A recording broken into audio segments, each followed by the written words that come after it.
To start off this list, I've chosen the Giant's Mask located in the Stone Tower Temple.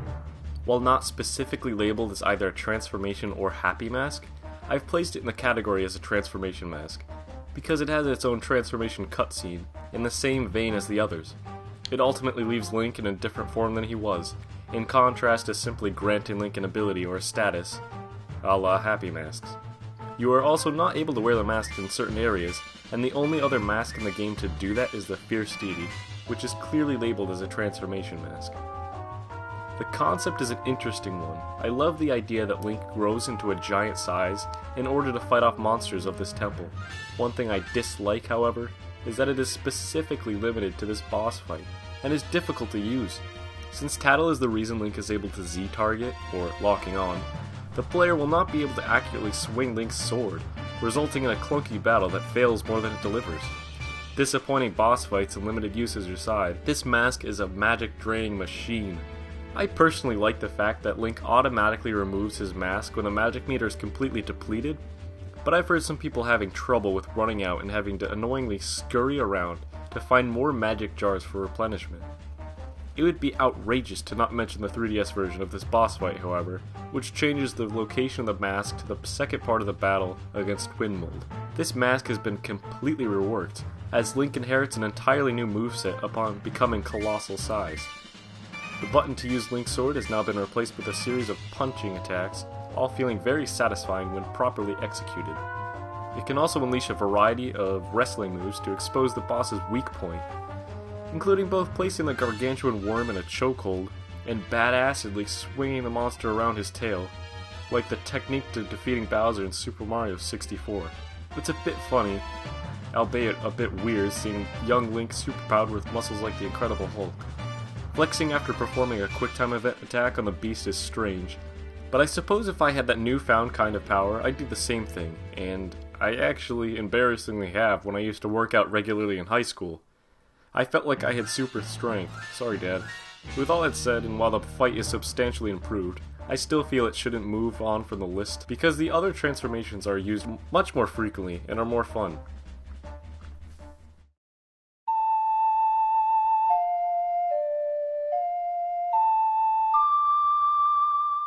Next up is the Fierce Deity's Mask.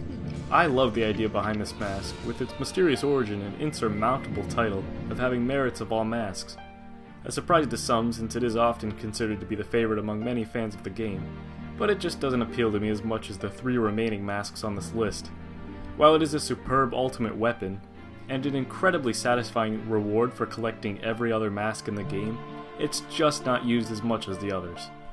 The Fierce Deity's Mask can only be worn in each temple boss fight, the battle against Majora, and funnily enough, the fishing holes in the 3DS remake. There's also some awesome and hilarious dialogue if you try to leave while in this form. Usefulness is extremely important to me in this list, and it's not even required to beat the game. It is a gift to the player, and a very satisfying one at that, but it just isn't enough to achieve a higher spot on my list.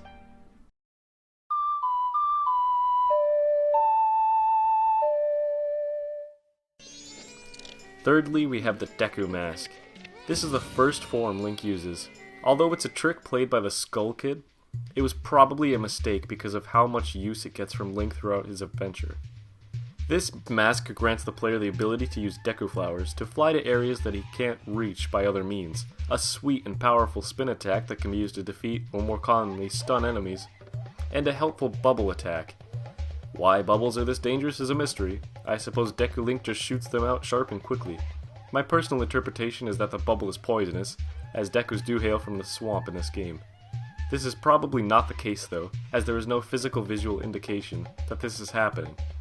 It looks like the speed is the winner in this case, although the Zelda 2 bubbles disagree. Look at how slowly they're moving. Popping a giant bubble in my face probably wouldn't feel too great anyway.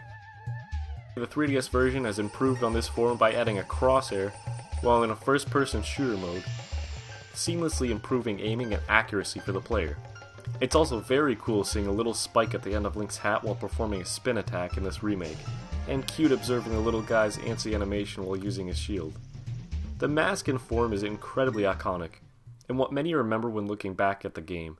It's a learning tool for the starting player, and a great introduction to Clockdown and how interactions change between Link's many forms.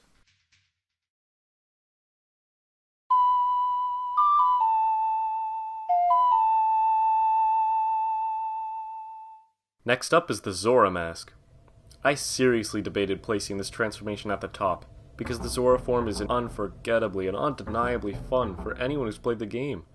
Swimming as a Zora is so seamless and efficient, although reworked in the remake, now requiring magic to swim that way, that I often found myself going to Great Bay Coast just to swim around. I love everything about this form. Zora Link's design is great, the scene and abilities inherited from Mikau are really unique, and it's so nice being able to explore the entirety of the underwater world with ease. His instrument is my favorite, and was even a prize in an issue of Nintendo Power, a replica fishbone guitar made by Jackson called the Zora Axe. How badass is that? If I were to pick one mask from this game to have in real life, this would be it. Even the transformation cutscene is my favorite, showing Link with holes where his eyes should be, cracks coming out of said holes, and vampire-esque teeth adding to this debatably nightmarish sequence.